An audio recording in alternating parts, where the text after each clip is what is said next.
Students be advised, the Lovercast is imminent, with your host, Soap's Loverman, a.k.a. Braden. Consider this a formal request for information. I need dossiers on our enemies, all right? I need write-ups on potential suitors, okay? I need requests therein of what you want the General of Loverlandia to discuss.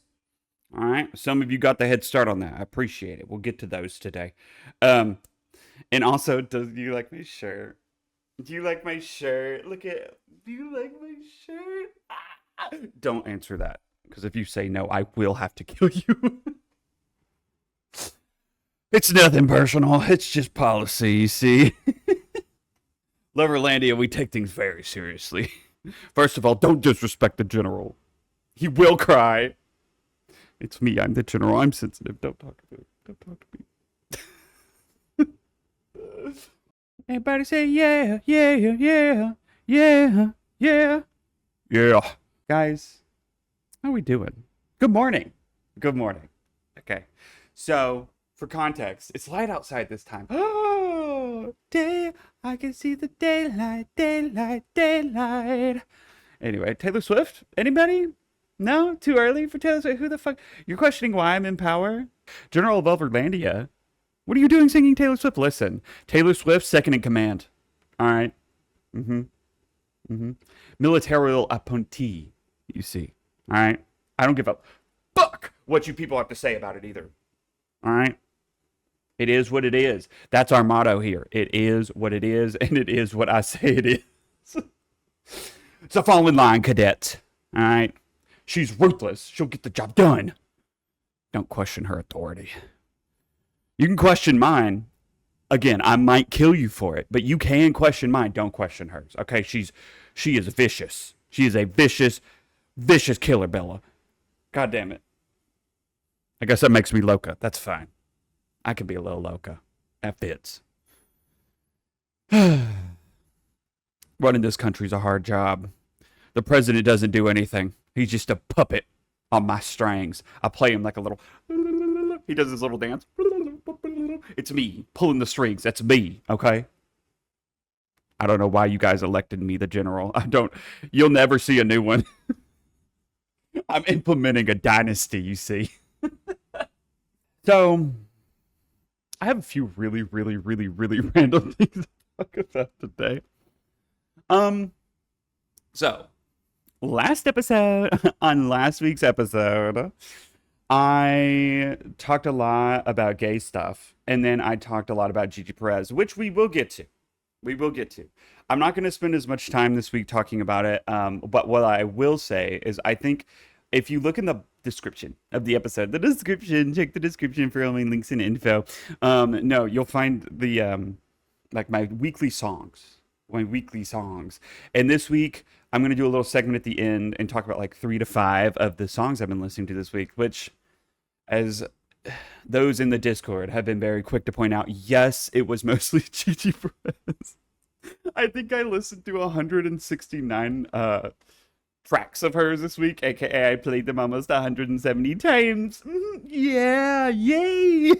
I did do that.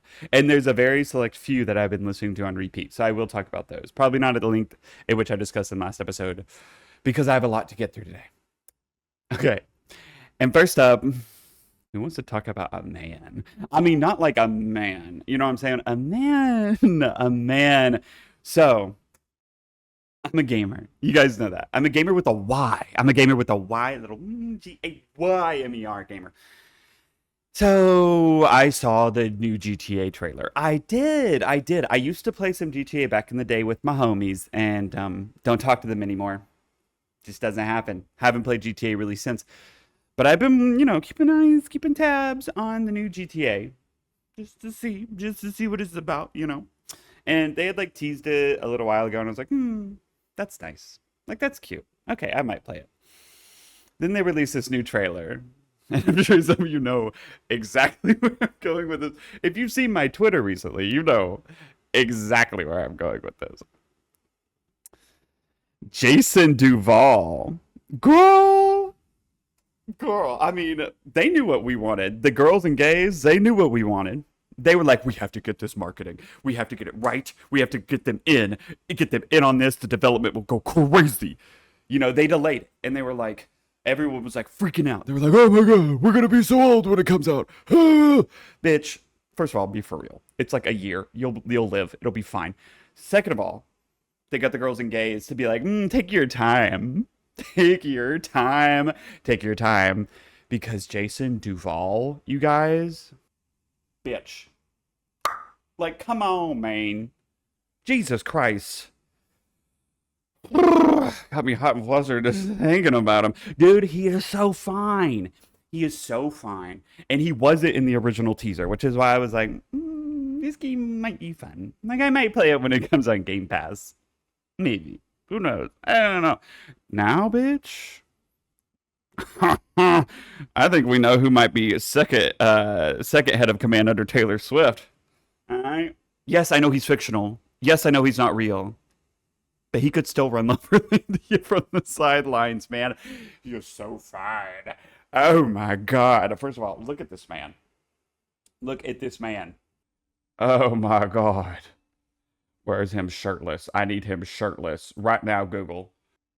Where is he? How come they don't have any results of him on Google? That's fine. Let me just pull up my Twitter. I know I'll find him on Twitter. Don't you guys worry. I literally opened my Twitter and I shit you not. Hang on. The first result is a gif of him shirtless. I can't make this shit up, dog. Oh my God.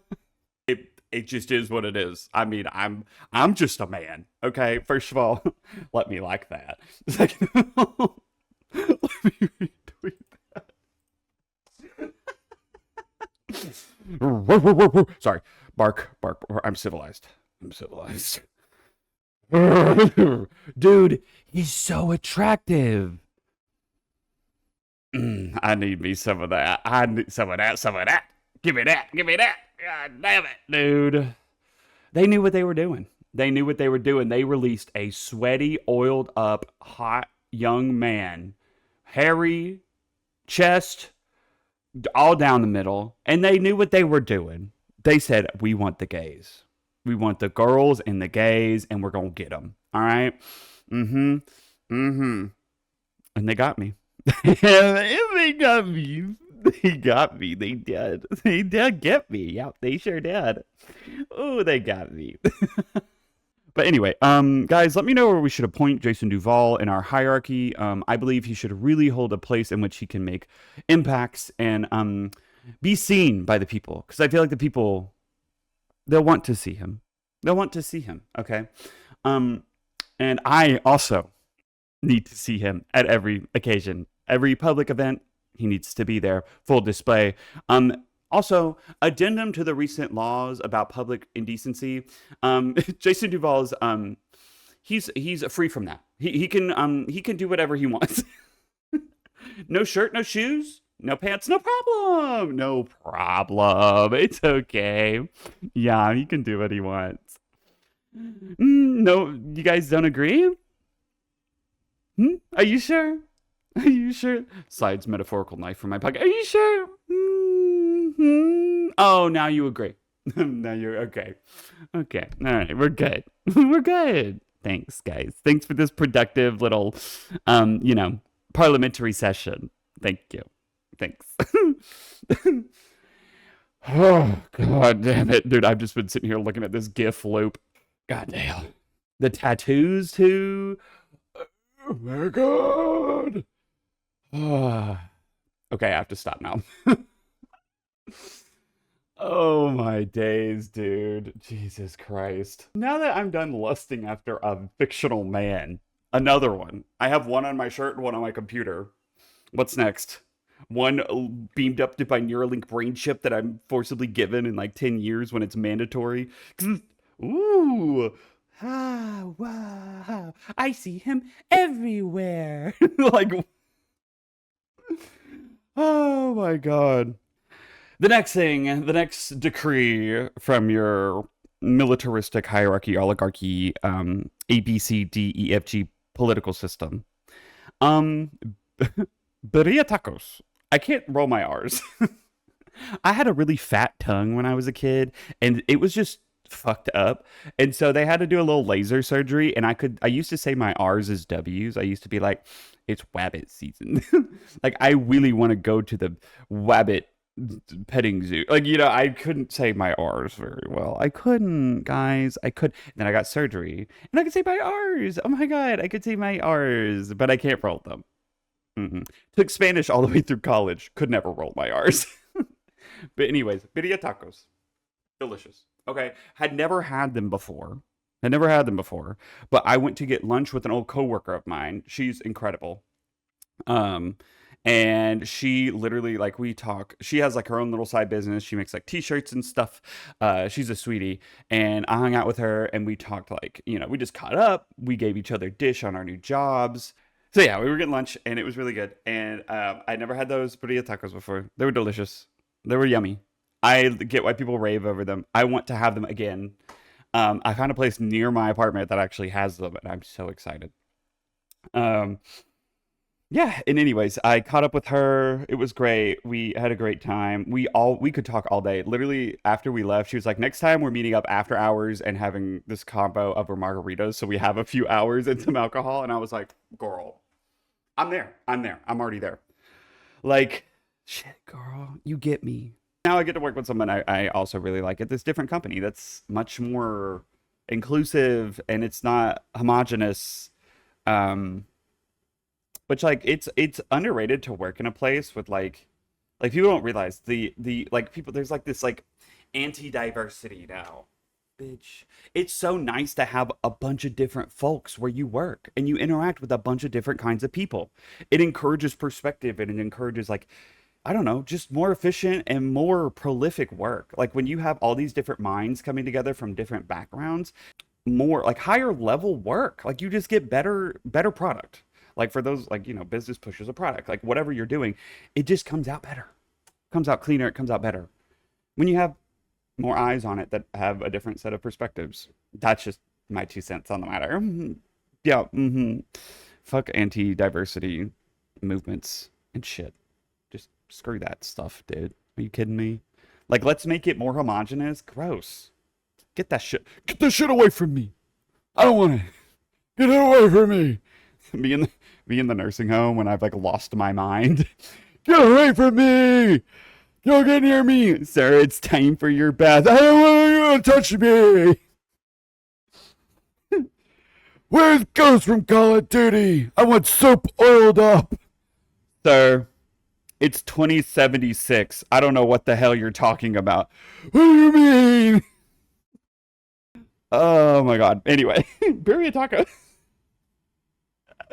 They're really good. They're really good, and I want to have them again. And yeah, something that Brittany Broski did, and I listen to the Broski Report religiously. If you guys don't listen to the Broski Report, you should. I listed it as like my recommended podcast. She's so funny. Her and Jenna Marbles are like the whole reason that I like felt comfortable to get on the internet and start doing shit like this because they compose a lot of my humor. Some older YouTubers also did that, like the ones we don't really talk about anymore because I used to watch them growing up when I was a very impressionable young lad. But by and large, Brittany Broski and Jenna Marbles are the people who, you know, give me my sparkle. They gave me my sparkle. Yeah, they did. They did. Yeah. But she did something fun. She went through her 23andMe, her 23andMe results, and I know they're going bankrupt. Okay, I know they are. I know they are, and I know they're probably going to sell my data to the highest bidder. Who want it? Who want me? Who want me? But like it's still there. It's there. I did it years ago because I got it as like a Christmas gift, and my mom was like, "Let's figure out our ancestry," and I was like, "Yay!" So I swabbed my cheek and sent that bitch off. But she did a fun thing where she looked at her like health traits because if you guys have this, you can like look. It gives you like a little like lowdown on your genes and what you might or might not have, what your fun little quirky things are according to your genes. And she was reading hers, and I thought it was fucking hilarious. So I'm gonna read you guys mine. Oh my God. Um, and so the only thing that they show, they do all these like variants that you can like be tested, it tests you for like diseases, right? And my mom was like, we need to know what's going on in her family. So she like got us the package that like showed us our potential health predispositions, is what they call it. um I tested positive for none of them except one, which is a slightly increased risk of celiac disease. All my celiacers, is that a word? My celiacers, bless your hearts, okay? Bless your hearts slash pause, because not being able to have gluten, I might kill myself. I love bread. I love bread. I love donuts. I love anything with wheat and grains and give me the bread. Give me all of it. Like, I need it. Okay? If I can't have it, we're going to ban it in Loverlandia. If I can't have it, no one can have it. I will put you on the gallows if I catch you with a loaf of bread. It's prohibition, but it's bread. Breadibition. All right, bitch. No one gets bread if I can't have bread. I mean it. I'm serious. Y'all better hope it doesn't develop. It doesn't develop later in life. Like, I've read it can. And if it does, y'all can't have any of it. We're going gluten free in Loverlandia if I get celiac disease. I just want you guys to know. Okay? It's important that you guys know this information. All right? Anyway, I got nothing else. Nobody worry. You guys don't have to worry about anything else, according to this test. Okay. Zellweger spectrum disorder, not detected. Solid disease, nope. MCAD deficiency, who heard her? Not me. Nope. Don't know. Parkinson's type 2, nope. Typical likelihood of type 2. Typical likelihood. Okay. Okay, so that could be a concern at some point. Typical likelihood. That's okay. That's fine. Typical. Typical. Anyway, wellness. So this is the fun part you guys are going to be interested in hearing, because this is like telling you guys about me, about my body. My body, tell me no. So this wellness section is going to teach you guys about how my DNA affects my body's response to diet, exercise, and sleep. Speaking of sleep, last night I fell asleep at like 7 p.m. and slept until like 9 a.m. Don't know why that happened, but I don't know why that happened. And then I had a cup of coffee, and that's why I'm so springy. And also, if I feel myself running low, I have a quarter of a Red Bull left that I stuck in the fridge because, girl, I didn't want all of it the other night, but I did want to save it. So it's flat. It's just like perfume juice, because this flavor, I like it. Sorry. I chugged my coffee. It happens. Guys, don't be mad at me. No one click off the video. No one click off the podcast, please. Okay, I'm sorry. It won't happen again. Anyway, I really like this flavor. Brittany was hating on it. She said it tastes like gay perfume, which, I mean, I get. It does. Maybe that's why I like it. I don't know. June berries is better. Y'all have been telling me there's new summer flavors. Maybe I'll try to run to the store at some point today so I can get some before stream tonight. We'll have to see how that goes. I don't know. Shit. Anyways. All right. Let's get back to the 23andMe. Wellness, alcohol flush reaction. Unlikely to flush. That is true. I don't flush when I drink alcohol. My dad does. My poor dad. Like, he has a few sips of alcohol. Them cheeks are redder than Santa Claus, all right? You could just tell. Lord have mercy. That motherfucker just turns red as a beet. It's so funny. But I didn't get that from him, I guess. Mama Loverman's genes came through strong. You know what? He does flush like a motherfucker when he drinks alcohol. It might be rosacea. I'm not entirely sure. It could be the rosacea. It could be the consumption. The consumption got him. The consumption just got him, man. I knew it was going to happen. Y'all, I knew it was going to happen. Just like, Beth's dad. He was drinking too much alcohol, had to go to the ER. All right, because his darn throat started to close up. He didn't realize he was allergic to it. He was allergic to the hops in the beer. All right. You know, at church, they almost crucified him. They said he needed to be rebaptized because of it. All of that consumption. Oh my God. I don't know why I am the way that I am. Anyway, caffeine consumption. Likely to consume more. Who would have thought? Who would have thought? I am likely to consume more caffeine. What does that mean? How many more? I'm more likely to consume like 40 more milligrams per day. How much is in a cup of coffee? If you consume caffeine, current guidelines recommend that healthy adults drink no more than about 3 12-ounce cups of coffee or 8-ounce cups of 8-ounce cups of tea per day. And since caffeine hangs around in your system for several hours, consider avoiding caffeine starting mid-afternoon or earlier if you want a good night's sleep. That ain't me. That ain't me. I'm built different. Thanks, though. I'm okay. I'm good. I'm okay. Yeah, I'm good. I'm fine. Yeah. I've already had 1 cup of coffee today. 290 milligrams. How much is in a Red Bull? How much caffeine is in here? 114 milligrams. That's not too bad. That's not too bad. That's fine. I'm fine. I'm okay. Right? Girl, I don't know. Why? I don't know. I actually don't know. Am I drinking too much caffeine? Don't care. Don't care. Don't care. I don't give a shit. Anyway, deep sleep. Less likely to be a deep sleeper. You know, at one point in my life, I think I was a really deep sleeper. I don't think I am anymore. That also might be on account of the Red Bulls at 7 p.m.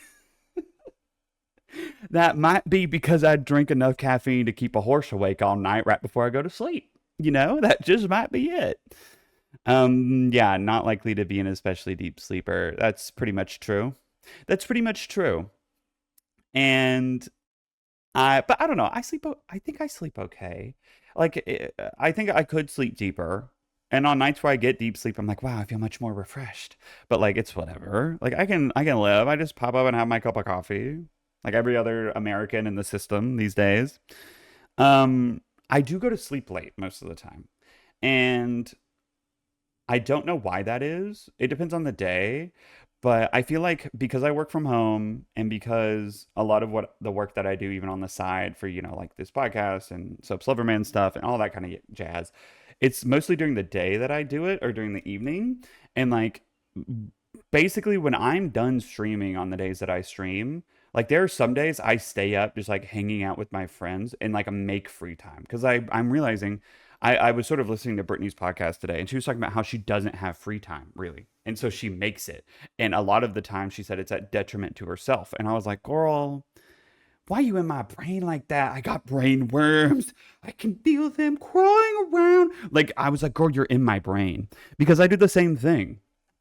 And ultimately, it is to my detriment because I get less sleep. And then I have nights like last night where I'm just so done and tired that I'm so unproductive because I just need to sleep and catch up on my sleep debt before it gets out of control. Um, and I don't know. That's just it's weird. But yeah, I feel most like free at night because no one's trying to reach me. I don't have any responsibilities. I don't have any commitments. It's just free time.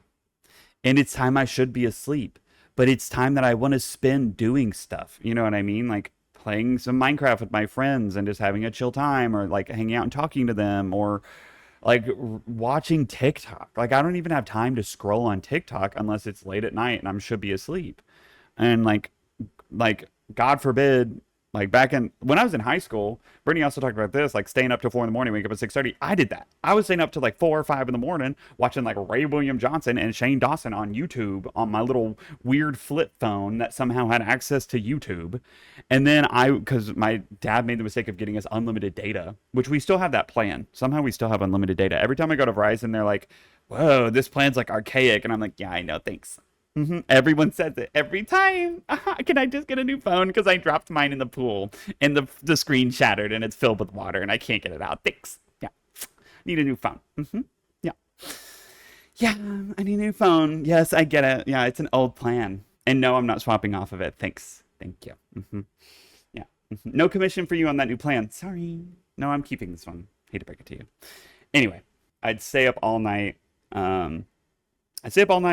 Probably get 3 hours of sleep, go to school all day, took AP classes, like worked after school, Learned how to draw people's blood on 3 hours of sleep. Also crazy as like a 17-year-old, insane.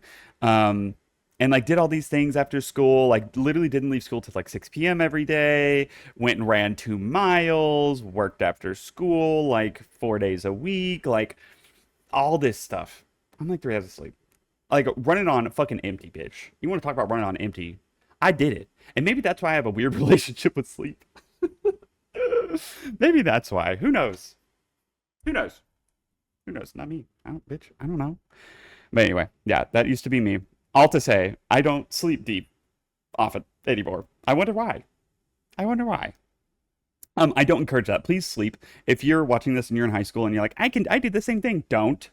It messes you up for life. Clearly, you're looking at it. You're the general of Loverlandia. Me, that's me. Is crazy. I'm crazy. Like literally, do not follow that part of my footsteps. All right. Listen, that trail that I went off of, just keep walking. Walk the straight and narrow, bitch. Don't follow me. I'll come back. All right. All right, my footsteps, you'll be like, oh, there he is. He got back in line. Yeah, and they're going to be like really like sluggish and slow and spread out. Yeah. Yeah, don't follow those footsteps. Don't follow those off to the side. Just wait till we get back on track, bitch. Okay. Genetic weight. Don't clock me. Predisposed to weigh more than average. Oh, my God. You didn't have to do that to me. Clocked me, I fear. What is average for a 28-year-old male who is 6'1", is 193 pounds. My genes predispose me to weigh about 4% more than average. 4% more than average. I can't do math, but that's probably a little bit too much. Why don't we kill 23andMe? Dude, how dare you clock me this early in the morning on my weight? You don't clock a bitch on his weight. You fugly, burn book ass bitch.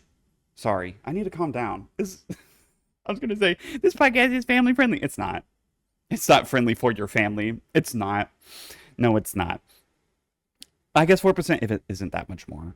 And truth be told, when I'm working out a lot now, and like lifting weights and stuff, I don't get on scales. My first trainer that I ever had back in college, he was like, don't use scales. He was like, you're going to get fucked up. You're going to look at them and be like, I'm not losing weight. And he's like, it's because you're putting on muscle while you're losing fat. And muscle's more dense, so it's gonna fuck you up. He was like, once you get to a stable place where you feel like you're fit, then maybe you can use it. But he's like, don't do it in the meantime. Just don't do it. It's not worth it. It's not worth the mental pressure it puts on you. And I was like, period. And so I don't actually own a scale. I don't ever weigh myself. The only time I get weighed is when I go to the doctor, which I haven't done in long enough. I need to do that soon. I need to do that. I do. I do. Because I think I have high blood pressure. High blood pressure in my family, but if I'm working out, it's probably lower. But I do need to go get that checked. Oh my God, group trip to the physical office. We'll all go get our physicals. Yeah, Loverlandia. We do have healthcare. We do have healthcare if you pledge your undying loyalty to me and all your fellow cadets and comrades. So, just so you know, we do have healthcare coverage. It's not the best. It's not the best. There's a bit of a high deductible, okay? But you do have coverage. And dental, you do. It's like a money pool. Like you get I'm not gonna say how much, but you get some money to like put towards your dental. It's vision. That's on you. Vision's on you. Vision's on you. It is. I'm sorry. We couldn't get full coverage. It's just not in the cards right now. Yeah. Sorry. You do get some like odd benefits, like with car rentals. You can get $100 off your car rental through Hertz. Not sponsored. Not sponsored. Imagine that was a Hertz ad. Oh my God.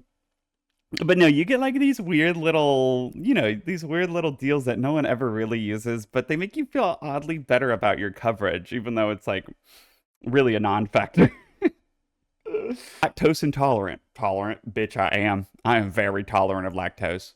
Like, you know those things where it's like, I'm gripping, I have to take all my clothes off on the commode because it's just a fight for my life in here. Can't relate. Bitch, I could down a jug of milk and be okay. All right. I don't, listen, it's my European ancestry. We were chugging straight from the teat, evidently. And I am very tolerant. Let me tell you what. I'll tell you what. All right. Muscle composition. Common in elite power athletes. Bitch. Me? Me. Thanks. Thank you. I know you guys noticed. I'm an elite power athlete. Thank you. I am not a... Wait, hang on. It says distance runner. Bitch, I'm not. I'm not. Fast twitch fibers, slow twitch fibers, something about distance running, sprinter. Something tells me I'm a sprinter, not a distance runner. Like, I can move real fast for a short amount of time. Don't challenge me to a sprint off, because I probably will. I'll see you later. Okay? You just look at me and there's a cloud of dust. Little do you know, it's just a fart cloud. It's just a stank. Like, I'm powered by methane, just like just like crowd dusting my way to victory, bitch. Oh my god. Oh my god, it's like that kid from Charlie Brown who just leaves a stink cloud wherever he goes. Oh my god. Okay. Saturated fat and weight. Likely similar weight. Bitch, what the hell did you just say to me? Limit your saturated fat intake. Okay. Your weight is likely to be similar on diets high or low in saturated fat with the same number of total calories. Okay.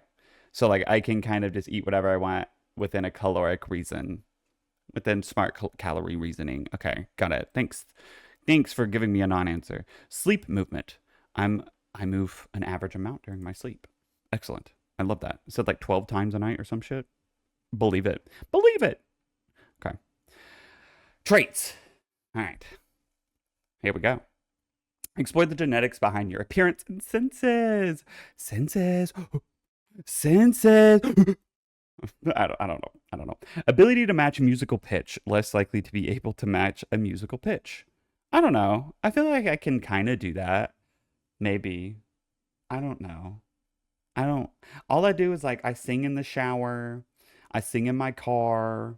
Like, if I know the song really well, easy peasy. I can match the pitch. It might be more difficult within something I haven't heard before, but maybe I could do it. I don't know. Anyway, girl, who do I look like? I don't know. Asparagus odor detection, likely can smell. Yep, that's absolutely true. That's why I don't like eating asparagus, because when I piss in the toilet, I can smell it like a fucking beaker waft. You know, in school when you were like, when you had to like smell the whatever in your fucking chemistry lab, you had to waft it. Bitch, that shit wafts itself. I am just like, God damn. Every time I have asparagus, I can't do it. I can't do it. Back hair, likely little upper back hair. That is true. I have that weird little, getting personal. I had that weird little like diamond of back hair at like the bottom of your neck, you know, top of your back that some guys have. And I do just shave it. I do, because it feels weird. It feels weird. Bald spot. All of you listening. Likely no bald spot. Let me read that again for those of you who don't want to hear me. Likely no bald spot. I'm not actually bald. I'm not bald, okay? I'm not bald. In fact, my hairstylist says I have the thickest hair of all of her clients, pretty much. So, suck on that. Okay? Suck on that bald head, bitch. Bitter taste. Likely can't taste. Oh, it's like some chemical that you can't taste. Yeah, I don't think I can. Bunions. Less likely than average to have had a bunion. That is true. I've never had a bunion. Cheek dimples. Likely no dimples. That's wrong. You can see them. I have dimples. I do have dimples. I have the Price dimples. And the Price, like, you can kind of, here. You can kind of see them over here. I have, like, the crow's feet, too. And I've low-key always had those. I really have. And I do skincare. Listen, like, I do. But yeah, I got dimples. This is wrong. Odds of disliking... Okay, so cilantro taste aversion. Odds of disliking cilantro not increased. Yeah, I like cilantro. It's good. I'm not one of those, like, soapy people. I mean, I am a soapy person. You know what I'm saying? I am a soap person, but not a cilantro soapy person. Likely no cleft chin. That's true. I don't have a cleft chin. More likely to get dandruff. I used to have dandruff a lot as a kid, and I just started using Head and Shoulders ever since, and I've never had a problem. I've used Head and Shoulders all my life, and I never have a problem. Detached earlobes. Likely detached. Those aren't detached. Those are very much attached. So, wrong again, I suppose. Um, Early hair loss, likely no hair loss. Pretty much all the men in my family have kept their full heads of hair. It's pretty good. It's looking good for me, guys. It's looking good for me. It's looking really good. Earwax, likely wet earwax. Yeah, most Eastern origin folks have dry earwax. Most Westerners have wet, from what I understand. Eye color, likely blue or green eyes. True. They're a little bit of both, depending on the light. Um, Fawn is like it's like the whatever it is where you have like three colors. Because if you look at my eyes closely, around the pupils, I actually have a little bit of brown. But then I have like green and blue. It's very interesting. She was the first person who noticed that. I was like, "Bitch, how do you notice that?" And she's like, "I love eye color." Which when she made this, in part it's for like Soap and Ghost's eye color, but it's also because of ours because she has brown eyes and mine are basically blue in most light. So that's also Fawn. I love you. I love you, Fawn. I love you so much. Mwah. Big old kiss. Fear of public speaking. Less likely to have a fear of public speaking. I mean, it's true. It's true. I don't have a fear of public speaking. I love public. I love speaking to the public. That's why you guys put me in this position as General of Overlandia with complete and utter control of all of our nuclear codes, and also just generally the economy. Not an economist, but you guys seem to trust me, which is great. Thank you. I will probably do wrong by your standards. That's okay though. It's a learning process. We're learning. We're learning. We're healing. We're getting better. Okay. Thanks. Thanks, guys. Anyways, um, but yeah, less likely to have fear of public speaking. I've been a public speaker most of my life, even through high school. Like I talked about HOSA in the last podcast. I was like the president of it, and my school was like 6A, so there were hundreds of kids in it, and there were hundreds of parents that came to all the events, and I would have to get up and speak in front of them, like in giant ballrooms full of people as a high schooler. I was like, whatever. I got this. What? It's what I do. Watch me do. Watch me do. Like I'm whatever. I can do it. And I like talking. You guys know I like talking. I could talk forever. Finger length ring show. Finger length ratio. Likely ring finger longer. I don't think so. This is my ring finger. It's not longer. Well, yeah, it's not longer. Maybe it would have been on this hand. Guess we'll never know. Uh-oh, stinky. Flat feet. More likely than average to have flat feet. Yep, I got flat ass feet. I sure do. When I'm clomping around on like linoleum or something, it sounds like wet noodles, dog. It's like it's just like there. It's bad, dude. I had the flattest feet ever, and I used to run all the time. And I'd be like, why do my calves hurt so bad? Why do my shins hurt so bad when I run? It's because I have flat ass feet, dog. Flat feet. In fact, my combat boots that I wear around at conventions sometimes have like these thick ass Dr. Scholl inserts to like make it less painful. Um, but generally speaking, it's been fine. But yeah, I just as a result, I have really wide feet. So like I have like I wear like size 13 shoes typically. But like I have to get them wide. If they're not naturally wide, I have to get the wide versions if there is any, because otherwise my feet get all cramped up. And like it's just yeah, I don't have any arch to my feet at all. I have the flat ass feet. Freckles, likely a lot of freckles. That is true. I got them tortilla shoulders. Yup. Yeah, I sure do. I got freckles. I got freckles everywhere. Freckles on my arms during the summer. If I'm out in the sun a lot too, you can really see it. And on my nose, I have them on my nose and stuff. You just can't see them because I'm a creature of the inside these days. Um, I hiss in the sun when I go outside. Like, no, not really. But basically, but I do have tortilla shoulders and shit. Which for those of you who are like, what the fuck is he talking about tortilla shoulders? It's just freckles all over my shoulders. Hair photo bleaching, more likely to experience hair photo bleaching. That is true. I spent so much time out in the sun as a kid that I had blonde hair. I had blonde hair. So that does happen. Hair texture, likely straight or wavy. Yeah, it can get a little curly. My mom has like curly hair, so that's sort of where I get it from. But it's pretty much straight when it's short. Up near the front with my cowlicks, it gets a little wavy. Hair thickness. Okay, this one's wrong. Less likely to have thick hair, bitch. I got thick hair. I got thick hair. It's crazy style. Like my hairstylist literally is like, always tells me, like she's like, you have the luckiest hair. She was like, I can tell you're probably gonna have it for a long time, and it grows. The only downside is it's so thick that it grows back so fast. And so I have to get my hair cut like every 4 to 5 weeks, which a lot of guys do anyway. But like I love to have a foil fade on the side, and like it's already sort of filling in, and I got it done like a week and a few days ago. So, anyways, yay, spending money on haircuts. Yay, I love it. Yay.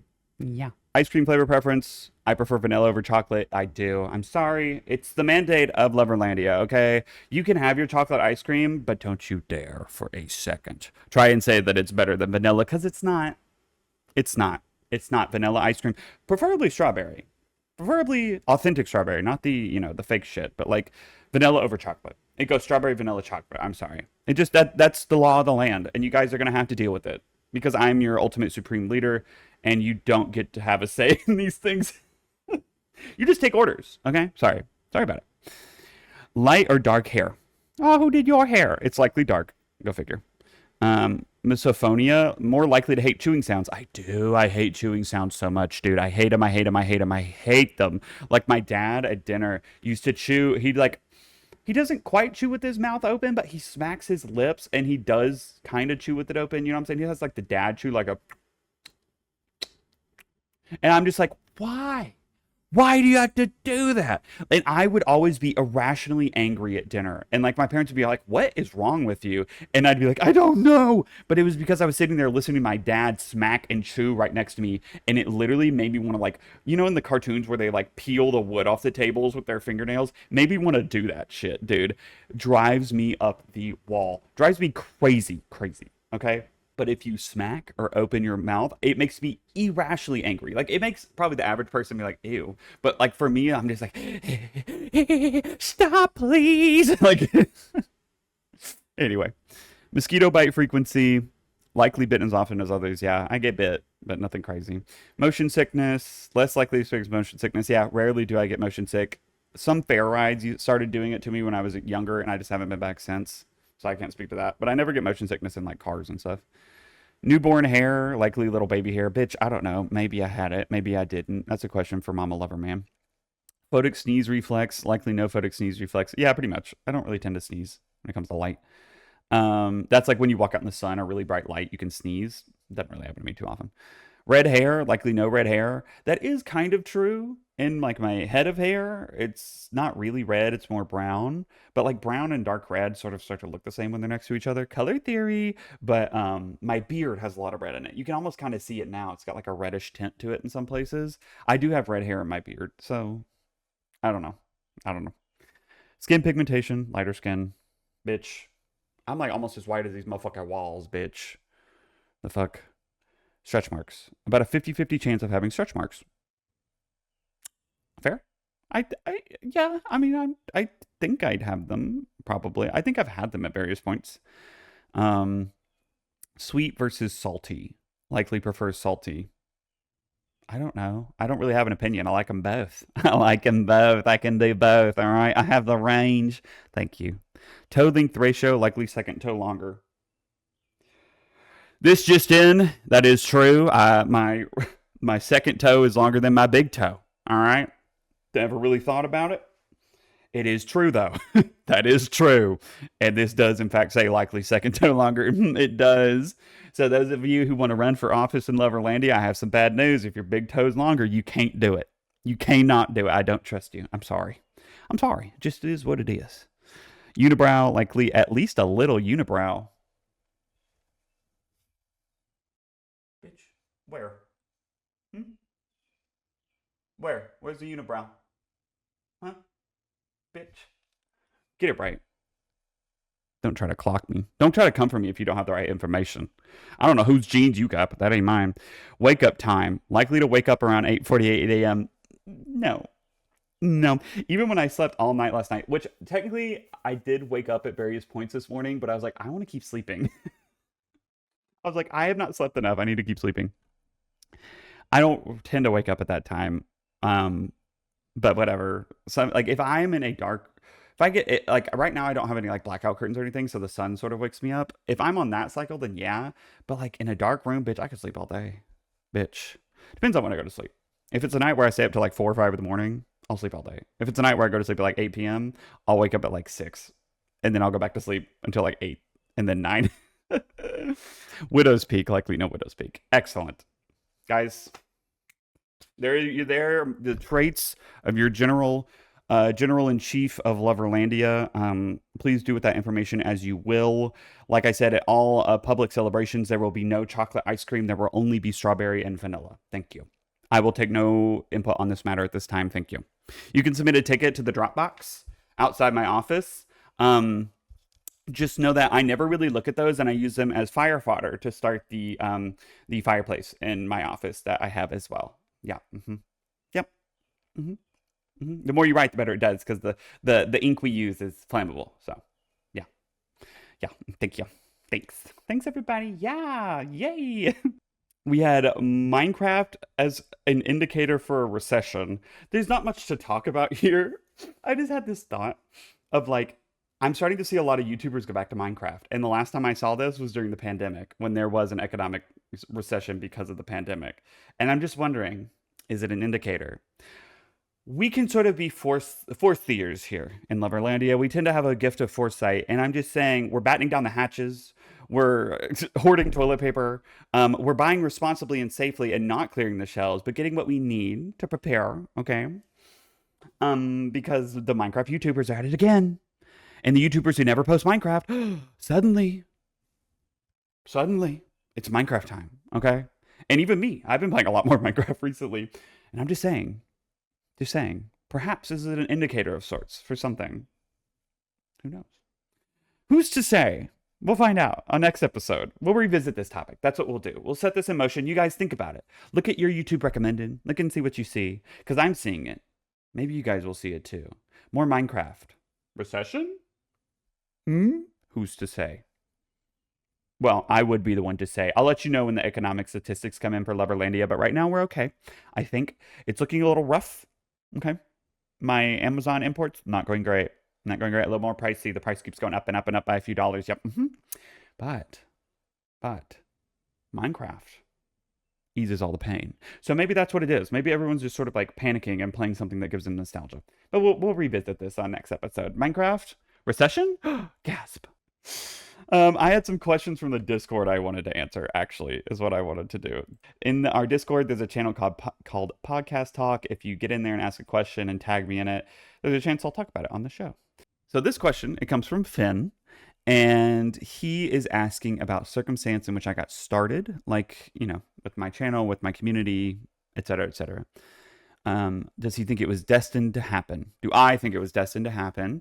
That I've mentioned my whole family having a creative spark and not being able to explode with it, but because of the era we're in, did that touch of luck, was it the reason I was able to start the community we have?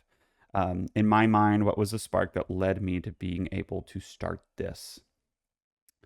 That is a great question, Finn, first of all. I think the idea of destiny is a very fickle thing. I think that people sometimes cling to it. I think that, in a lot of ways we're taught growing up that it's very prescriptive, that it's something that is very linear. Like, you're on this path and you can't really get off of it. What's meant to happen is going to happen. And to a certain degree, I like to play around with that idea. Like, Casey and I often talk about, like, the ways in which we met feels like it was destined to happen. It was like divinely ordained, so to speak. And in ways, like, I like to think of things like that. But when it comes to life generally, I don't know. I oscillate between two ideas. One, it's like destiny isn't really real. Like, you make decisions and you do things, and it's sort of your path is constantly changing depending on what you're doing in the present, what you're changing in the present. So what is it? It's like, if you're not changing it, you're choosing it, or something like that. Like, in a very, like, gross way, people tend to use that. But, like, I get what they mean, but, like, yeah, like, depending on the decisions you're making in the present, like, that sort of can change your future. But also, some people say, like, that is still your destiny. Like, you were always destined to make those changes. So, like, there's two schools of thought. They kind of lend themselves to the same thing, really, at the end of the day. And so, does it think it was destined to happen?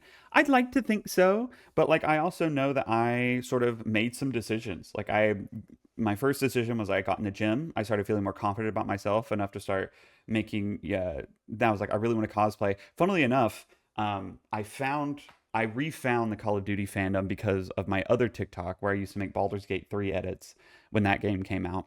One of my mutuals started reposting Ghost edits. And I was like, "Ooh, I know that character. Like, I can recognize Ghost. Like, he looked different, but I was like, that's Ghost from Call of Duty, but looks different because I knew '09 Ghost." Um, and anyway, so that's sort of how I discovered it, and then I got back into it a little bit, started like watching edits and watching TikToks, and then I found the tragic gay edits of Soap and Ghost, and I was like, "Ooh, I love that shit."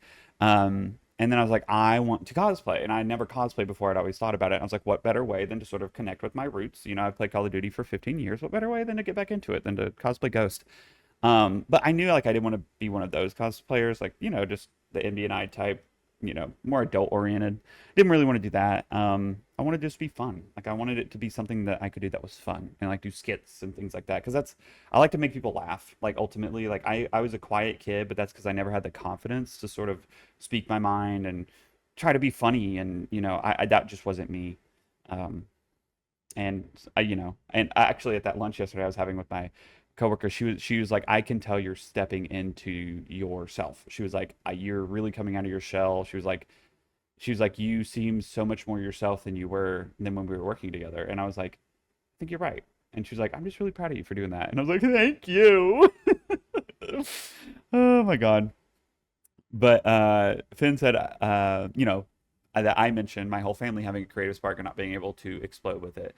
And I think that's true. My family has sort of had this, a lot of us in my family sort of had this creative spark. Like my mom is extremely creative, and in another life, she is a marketing guru.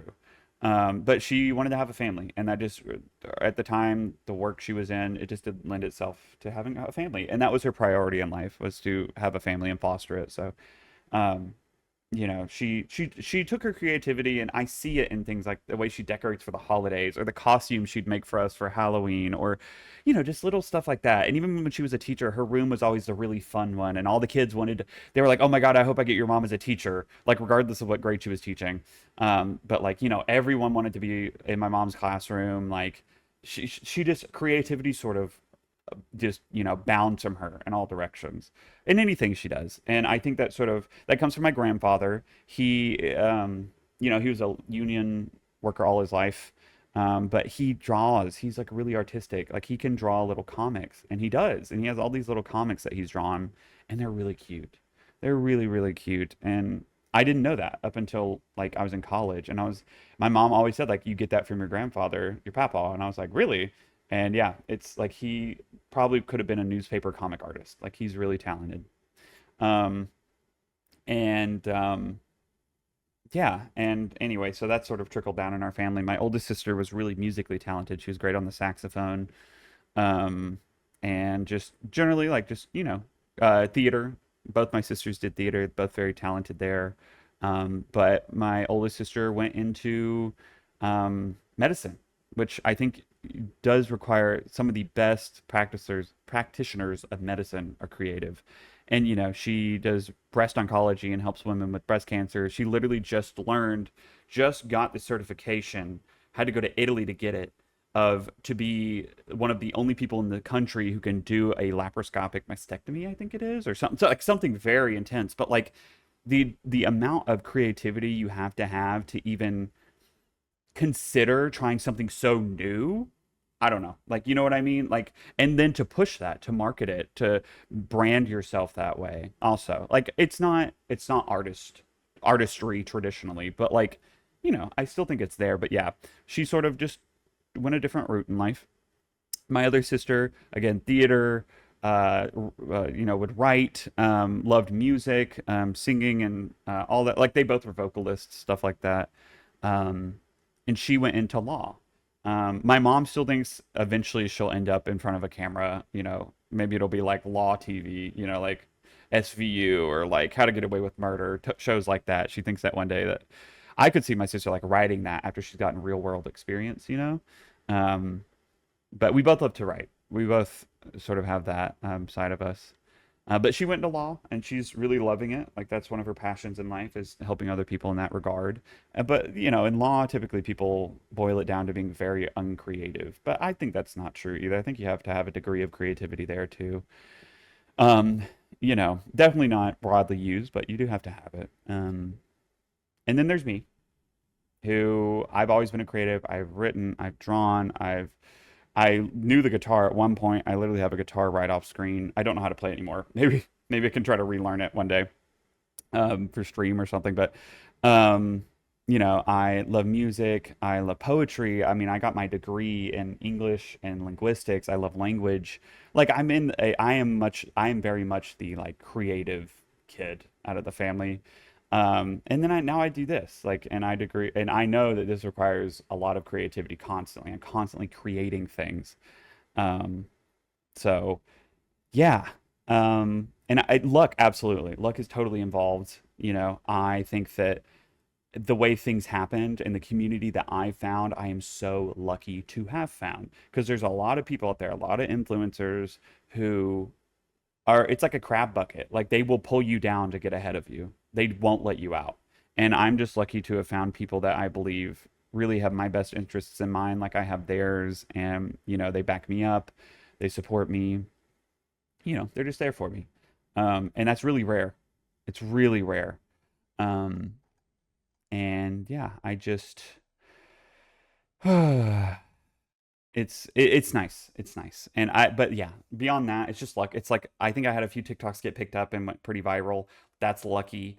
Um, and since then I've had occasionally some like get over 1 million views. That's lucky. Like it's just the luck of the algorithm to a certain extent as well. It's also the luck of congregating such an incredible community, um, who is so welcoming and engaging, and y'all set your own standards. I don't even think you realize it, but people join and they see the kind of conversations you have and the vibes that are here, and they match it. You know what I mean? And when they don't, y'all are very quick to be like, which I love. I do love that. But the spark that led me to being able to start this, I think towards the end of last year, I think my frontal lobe fully developed.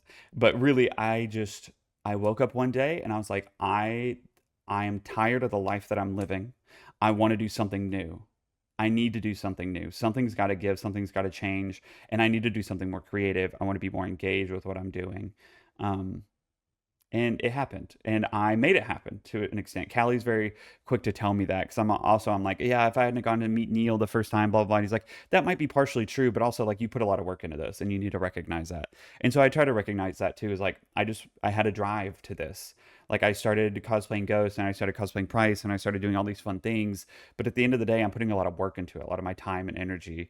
Um, and I think that's sort of led to a spark in a lot of ways. Um, but the liftoff of it all was just it was me waking up in October and being like, I feel a calling and I don't know what it is, but I'm gonna follow it. And it led to all of this, really is what it was. And it's just it was me listening to my instinct. Um, which I'm very grateful for. Because had I not done it, I I wouldn't be here. I wouldn't be doing this, and I wouldn't be having this incredible time with these incredible people and knowing all these new folks and getting all these opportunities and like it's crazy. It's crazy. I am so interested to see where I am a year from now and what this community looks like a year from now. Because for the first time in my life, this is not something I'm going to give up on. Like I've given up on streaming in the past. I've given up on a variety of things, creative projects that just didn't serve me or didn't feel like it was something that was worth me really investing my time into. This does. And for it, not for a second, even on the hardest days, have I been like, I'm ready to give up. On the hardest days, I'm like, I might need a breather. I might need to sleep 13 hours, but I'm not ready to give up. This is not something that I'm ever going to give up. And I'm going to keep working at this because I see the community we have here. And if for nothing else on those days, I know you guys deserve it. Like you guys deserve to have this place where you feel safe and happy and engaged, especially in the world we live in. Um, and so beyond everything else, I do this for you guys. Um, yeah. See, Vanitas asked, who in queer history inspires me the most? An artist, poet, writer, musician, anybody. When or how did you first discover them, and what impact did they have on you in your time, in your life when you discovered it? Well, I think a blanket answer to start um, is, back in the queer riots, um, at least a recent history that I know of, and during the AIDS epidemic and whatnot, you had like, really trans folks of color, like Marsha P. Johnson, people like that who paved the way for gay rights, really.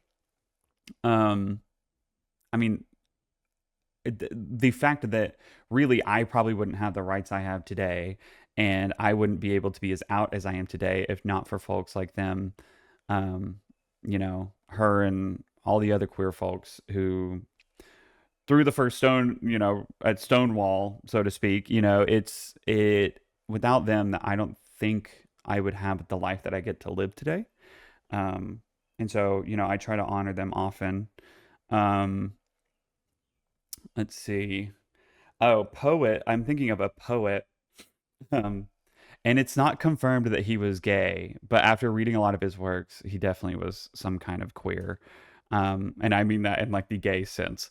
But Lord Byron, the poet, I think a lot of his poems were actually written about men, and then he changed the pronouns to her in order to appeal broadly to a more commercial audience at the time that the Romantic poets were writing. But if you read the poem To Thyrza, it's by Lord Byron. It is basically agreed upon that that was written about a man.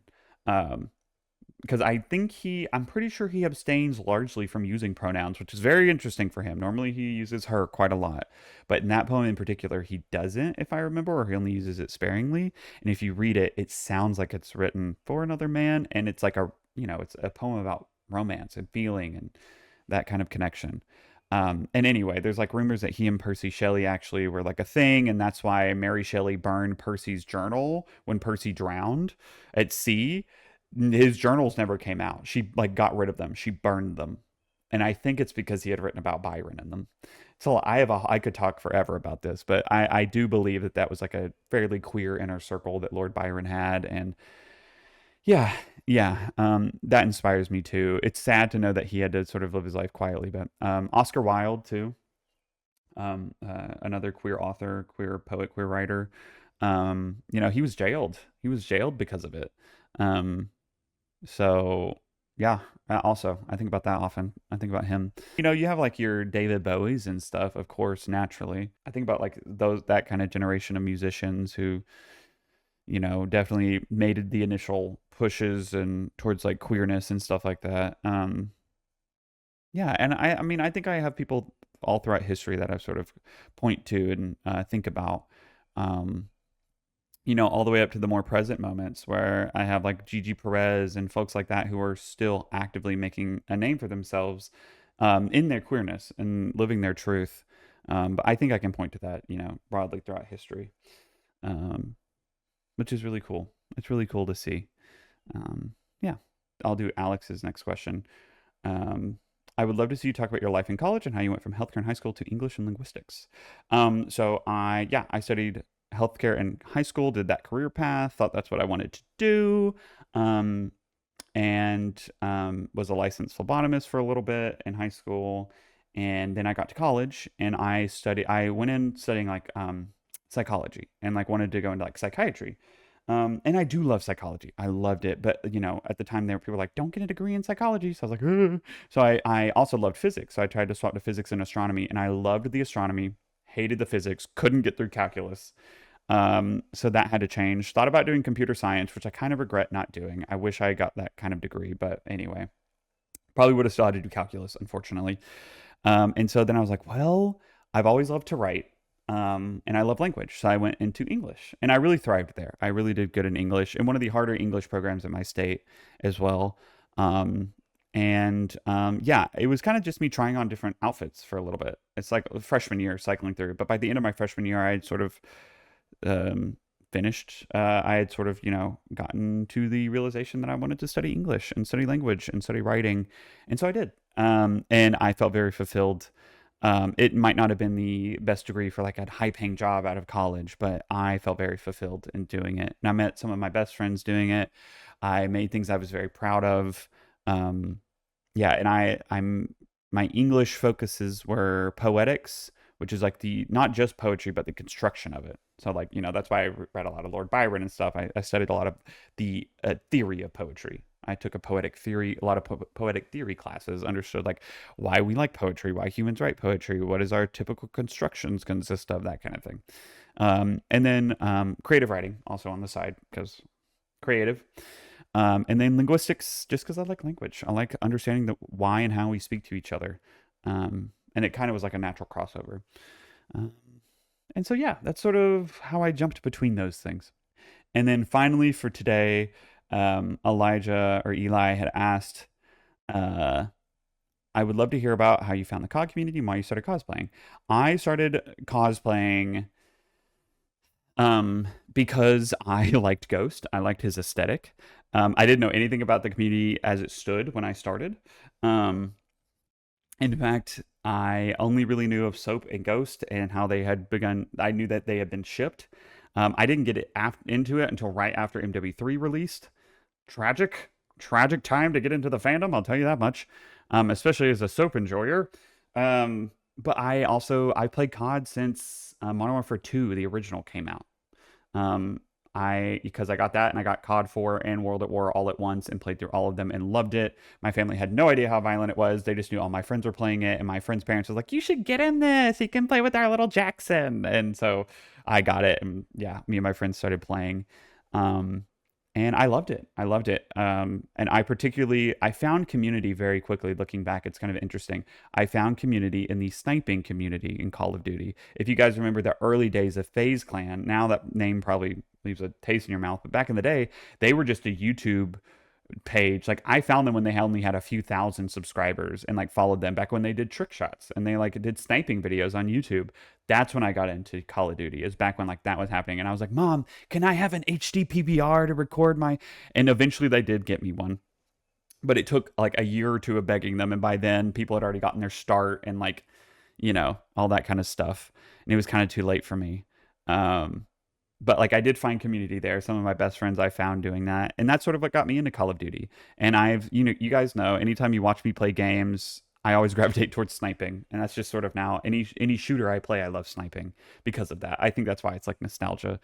Um, but yeah, I found community there, and I played on and off. One of my best friends, and I actually have lived with him twice, two different times now. Just moved out. He and his fiance are getting married, so I was like, "Y'all go have your young married life, like, go do your own thing." But like I technically met him because of sniping in Call of Duty, even though we grew up in the same town. We met through a mutual friend after we had both moved away, and then we became best friends. Um, and yeah, both of them are actually in the server. They still keep up with me. They're really sweet. I think that's sort of, that connection, that nostalgia is what's connected me to Call of Duty through these years. And like me and my friend, we kind of gave up Call of Duty after Call of Duty World War II. I think we both sort of were just kind of burnt out on it. Like we played here and there. Like I think I got Black Ops 4 and played a little bit of it. I played some of the zombies. I didn't love it. Yeah. And so then I just took a break, and then I stopped playing consistently. Like I'd go back and play some of the old Call of Duties occasionally. Um, and yeah, cut to November of last year. I was like, well, or October, but into November, I was like, shit, I wanna do this, and like I want to try cosplaying. This looks fun, and that's just kind of why I did it. Is I think it's because I wanted to connect back to my roots. I think getting into your late 20s and early 30s, you start to remember the things that you liked when you were 13, 14, and 15, and you start to care less about liking those things again, in the sense of you don't care what people are going to say about it. And I was like, fuck it. Like, yeah, I still like Call of Duty. I know a large part of the community at large is toxic and all these things. So I was like, let's try to start a fun little section of it where like we can do this without judgment, and queer folks can be accepted and welcomed into this space, and disabled folks can be accepted and welcomed into this space, and we can really start something special. And my goal and everything I do in life has always been centered around community. Always, always, always, always, always. Whether it was, the first thing I do when I find something I enjoy is find a community that I can be a part of, and if there's not one that I really see, I'm gonna make it, you know. So, which is kind of what I did here, and it's crazy that it took off. This is actually insane to think about. Um, and yeah, that's sort of why I started. I started cosplaying, thought it was funny, kind of started to take off, and didn't really have any people or any spaces that I called my own. And I met Fawn, and then we went to Raleigh, and I met Casey and Ash and all these folks, and like Callie and I connected over TikTok, and then I met Rev and Hades, and we just started doing things. We just started doing stuff, and it's been crazy. It's been crazy to see. Yeah. And so those are all the questions. I'll quickly do my weekly songs. Can I like look at my top songs of the week? Let me see if I can just pull up Spotify. Hang on. Top tracks this month. All right, I'll look at this because It's just At the Beach in Every Life. It's just Gigi Perez's new album. Like the top 13 songs are all hers. No, that's a lie. The ninth song, Weaseled In, is Before the Sun by Gregory Alan Isakov. Okay. So a lot of this month has been Gregory Alan Isakov and Gigi Perez. So what I'm going to do is I'll talk quickly about my favorite songs off of Gigi Perez's new album because this is already going to be a long podcast. Even though I was like, I want to keep this under an hour, it's not going to be. Um, so, At the Beach in Every Life, the titular song off the album is probably my favorite off the album, just for the vibes it gives. Me and Ash were talking. We really want to make like a montage to this of like B-roll footage from our conventions that we're going to, and like do it like a version with all the Pookies. Um, but I'll just talk about some of my favorite lyrics. I'm not going to go through the entire song. Let's see. But this one, At the Beach in Every Life, I really like it. I think it, when Gigi talks about it, because I went to her show, I went to Gigi's concert, which was incredible, and I posted videos that I took in the Discord and the music channel, those of you who are interested. But in at the concert, she talked about how this song was someone in her life telling her yes when the world was telling her no, and that it's connected to when she lost her record deal and she realized she was going to self-produce, like all this stuff. And that really hit for me because I was like, you know, there, like, even with what I've been doing, there were times in my life where it felt like the world was telling me no, and a lot of people in my life were not being supportive. They weren't being like dismissive, but they weren't being supportive either. Um, and I just needed somebody in my life to tell me, yes, you can do this. You can do this. It's gonna work. It might be tough, but you can do this. And I think that's why I resonate so deeply with the song. Um, the opening part, saw it by the water, doing all the things for the better. Then I watched you send it back into the ring, and I heard about the twister that lives inside your heart. If you speak, then I would move, then I would run right where you are. And I think about that with myself of like how supportive I tend to be about with other people. And I sort of just wanted that. Like I wanted that sort of reciprocated with the people that I keep close to me. And at the time I wasn't really getting it as much as I needed, as I needed. Um, and there's definitely like walla wah type stuff going on underground. There's some in this song. There's religion. It talks about like religious folks. Like one day they'll have to repent, meaning the religious folks who were spewing shit towards Gigi, but just generally towards queer folks. On Judgment Day, they'll be glued right to the bed, and you'll look and tell me, baby, you remember what I said. I know who you are. You'll be fine. I know who you are because you're mine. Um, I like that part. Like it's sort of like your friend just being like, even on like your worst days, you got this. Like I know you'll be okay because you're you. Like I know you got this. And like I'm here for you. My favorite part of the song, there I saw you standing, must have been a holy light, because I can't see and I can't feel, but the color in your eyes, this part. They say if my dreams come up empty and I wash up on the shore, you would find me at the beach in every life through every door. I got goosebumps like reading that. I That part of the song is my favorite, I think, off her new album because it makes me think of my friends. It makes me think of the fact that when I tell my friends like I'm struggling, or I tell my friends like I've had a tough day, or if I go to them and like I'm just worried about something, they're always supportive. They're always there for me.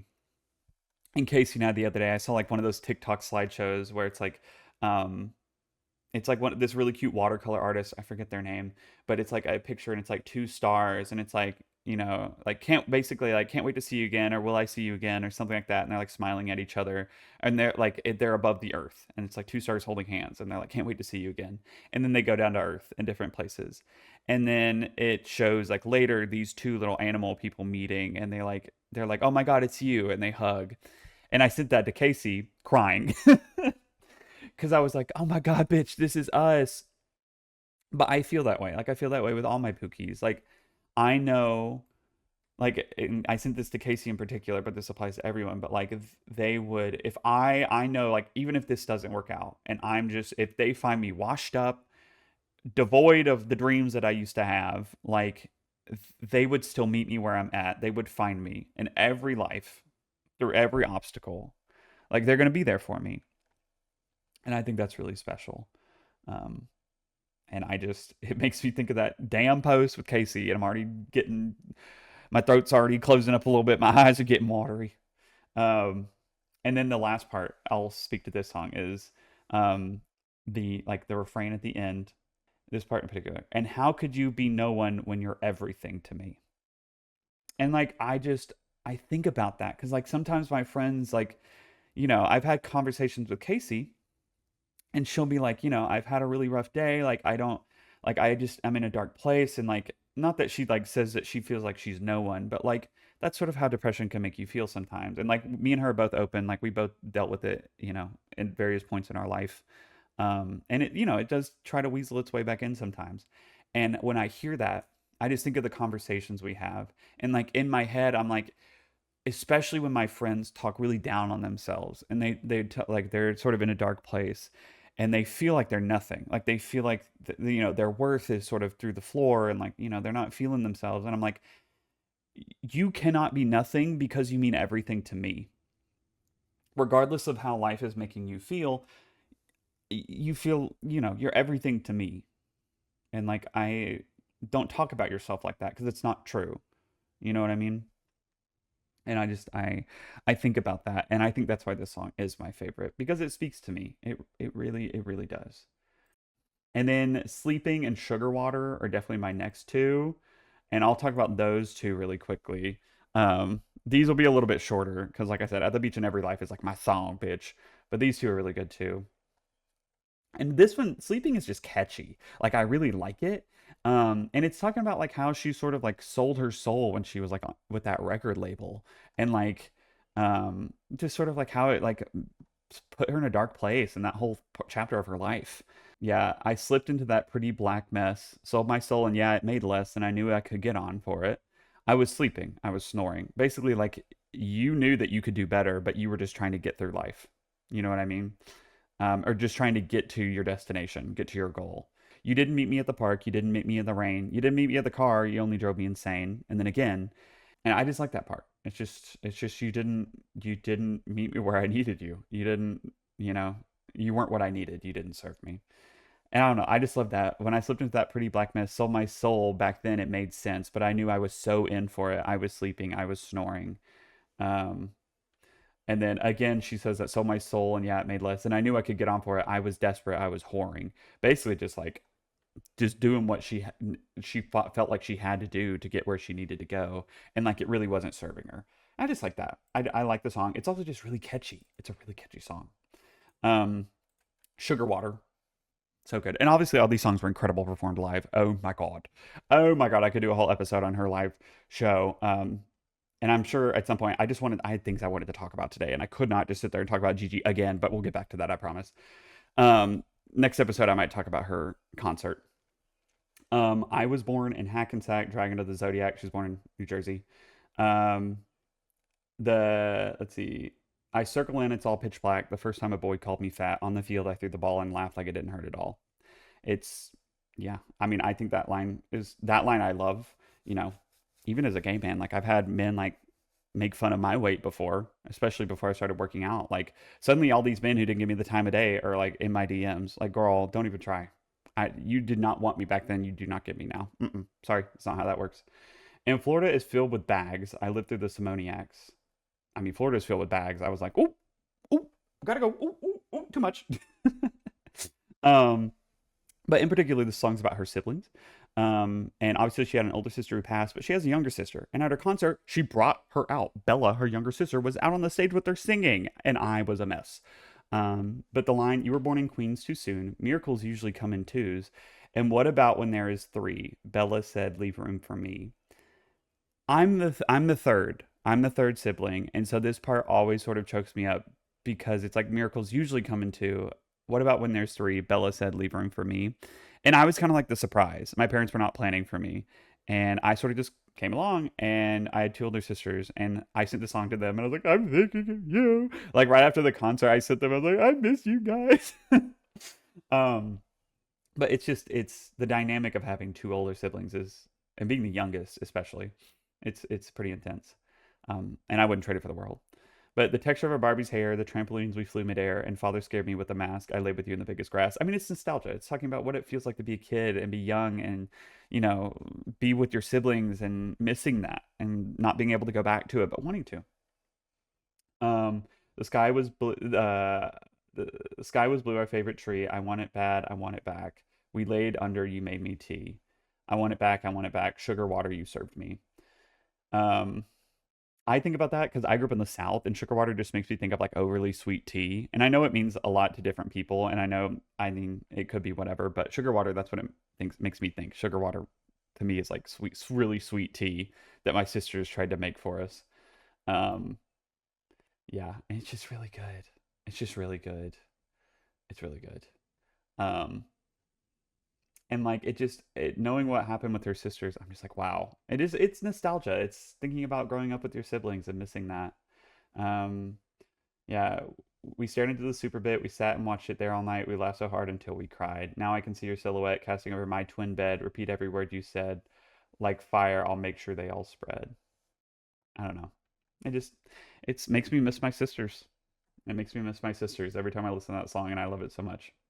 And like at the end of At the Beach in Every Life, I meant to say, she literally has a voicemail from her sister, and I believe it's the one who passed, and it says, I just want to say I love you one more time. I love you. Goodbye. Girl, just rip my heart out, Gigi. It's yours. You don't even have to ask again. Just take it. Just take it. There's been a song that I have reconnected with, and it's Delicate by Taylor Swift, but it's the Seeb remix because like this is what I listen to when I'm like working out or like I'm just feeling particularly delusional or just want something upbeat. I love the song Delicate. It's one of my like favorite like ooh songs by Taylor Swift, you know what I'm saying?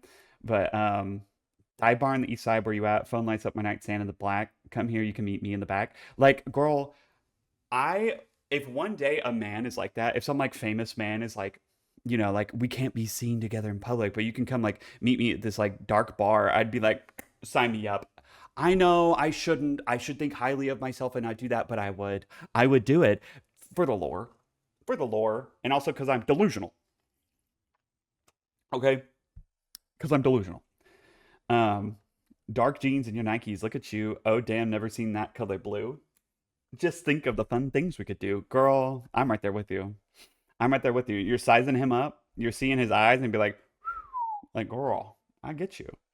But you guys know that song. I mean, hell, you know Taylor Swift. That's just my jam. And I just listen to that. If you want like an upbeat, like, yeah, song, it's Delicate. It's Delicate Seeb remix, bitch. Every time. And then another one, let's see. Technically, the one I've also been playing a lot of is Alaska by Maggie Rogers. It's the Toby Green remix, but I love Maggie Rogers just generally. Um, I think that's such a good song. It's just so good, dude. Um, that remix in particular makes me want to like dance my ass off. I just love it. I love it. I love it. Anyway, I think those are my top five. I would say those are probably my top five. Obviously, Gregory Alan Isakov stuck in there. I haven't been listening to him as much this week. But throwing in Before the Sun, it's so good. It's just a good song. It makes me feel like a vagabond. Um, I'll go it on my own. I'll go it on my own. Sand City buzz kicking up dust before the sun comes up. It makes me feel like a vagabond. All of his songs are good. If you guys like that sort of vibe, Gregory Allen Isakov's your man, I promise. My lovely cadets. My lovely people. This has been another podcast brought to you by yours truly, the General Commander-in-Chief of Loverlandia, Mr. Loverman, aka Braden. I hope you guys enjoyed it. I'm gonna go get ready for work. I'm gonna go get ready for work now. Yep, yay, go get ready for work and subscribe to a system. Gotta go offshore for this one, okay? This is a job offshore of Loverlandia. This does not interfere with my duties at all. I promise. I promise. And yeah, I don't know.